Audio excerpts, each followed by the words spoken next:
CBI के radar पर लातूर के कई डॉक्टर्स हैं। कई डॉक्टरों ने खरीदा था लीक हुआ नीट का पेपर। तो डॉक्टरों की पहचान करने के लिए सीबीआई की पूछताछ लगातार जारी है।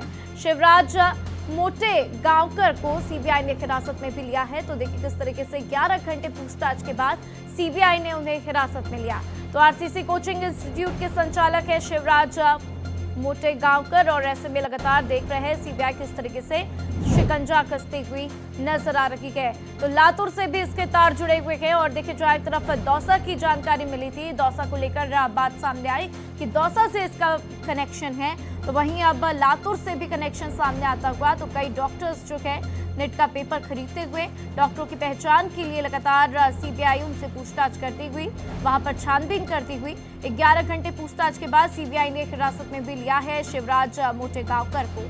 तो डॉक्टरों की पहचान करने के लिए सीबीआई की पूछताछ जारी है। ऐसे में आपको बता दें कि सीबीआई के रडार पर लातूर के कई डॉक्टर्स हैं, क्योंकि कई डॉक्टरों ने नेट का पेपर जो लीक हुआ था उससे खरीदा था और ऐसे में उनकी क्या कुछ मंशा थी, उन्होंने कहां किसे सर्कुलेट किया और उन्होंने खरीद कर क्या कुछ किया, इन सभी की जानकारी सामने आएगी जब उनसे पूछताछ पूरी हो जाएगी।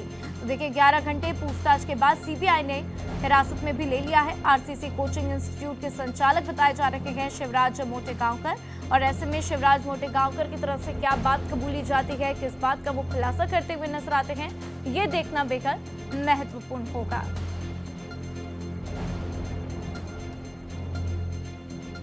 तो देखिए लगातार नेट यूजी परीक्षा पेपर लीक मामले में किस तरीके से बड़े बड़े खुलासे होते हुए सीबीआई के बाद एक एक्शन मोड में नजर आ रही है।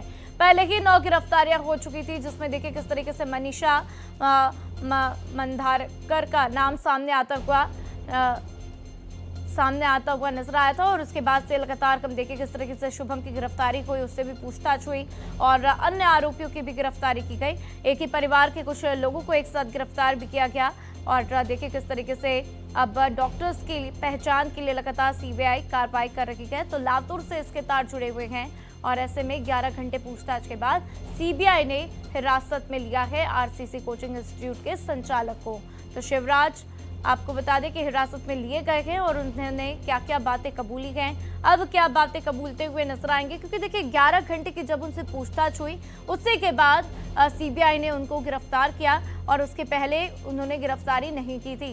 यानी कि 11 घंटे की बातचीत में कुछ ऐसा पता चला, कुछ ऐसी बातें सामने आई जो कि साफ साफ ये तौर पर बता रही है कि कुछ कनेक्शन है इस पूरे पेपर लीक मामले से। उसके बाद ही शिवराज को हिरासत में लिया गया है। हालांकि वो और क्या अन्य बातें कबूलते हुए नजर आते हैं, क्या जानकारियां देते हैं, उनके संपर्क में कौन कौन से डॉक्टर्स थे, क्या छात्रों के भी संपर्क में थे क्योंकि कोचिंग इंस्टीट्यूट चलाते थे, इसकी भी जानकारी देखनी होगी कि सीबीआई की तरफ से क्या कुछ मिलती हुई नजर आती है।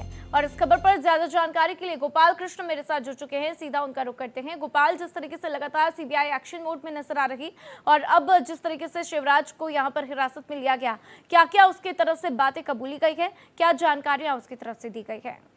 देखिए राधा, सीबीआई को बड़ी कामयाबी हाथ लगी है। सीबीआई ने शिवराज मोटे गांवकर को गिरफ्तार कर लिया है और आरसीसी कोचिंग शिवराज मोटे गांवकर चलाता था और इसके पास से कई अहम दस्तावेज सीबीआई को हाथ लगे हैं। सीबीआई ने इसके मोबाइल को भी जब्त कर लिया है। पूछताछ में जो है कई आरोपों को इसने स्वीकार किया है। सीबीआई ने लगभग 11 घंटे तक लगातार इससे पूछताछ की और पूछताछ के बाद जब सीबीआई को यह पुख्ता हो गया कि इसके खिलाफ सबूत है, तब जाकर के सीबीआई ने इसे गिरफ्तार किया है। क्योंकि रेणुकाई केमिस्ट्री क्लासेज और उसके संचालक भी इसके रडार पर है और कहा जा रहा है कि छात्रों से जो जी बिल्कुल गोपाल, तो देखिए लगातार सीबीआई अब से अपने एक्शन मोड में नजर आ रही है और लगातार कार्रवाई कर रही है। लेकिन क्या ये भी बात का खुलासा हुआ कि शिवराज ने किनको पेपर्स बांटे, किनको दिए, क्या इस तरीके की कोई जानकारी और क्या वो छात्रों के भी संपर्क में था? गोपाल जी बिल्कुल, छात्रों से संपर्क में था और इसने लातूर के शिवाजी नगर स्थित मोटे गांवकर के निवास पर सीबीआई ने 14 मई को ही छापेमारी की थी और फॉरेंसिक जांच के लिए इसके मोबाइल फोन को भेज दिया गया है। एनटीए से जुड़े सरकारी अधिकारियों के साथ मिलकर आपराधिक साजिश रचने का इस पर आरोप है। अब सीबीआई जब इसको लेकर के दिल्ली आएगी, उसके बाद राजभवन कोर्ट में इसको पेश किया जाएगा और पेश करने के बाद सीबीआई इसे रिमांड पर लेकर के आगे की पूछताछ करेगी। बिल्कुल गोपाल, और देखना होगा कि आगे और क्या कुछ खुलासा होता है। जानकारी के लिए आपका शुक्रिया।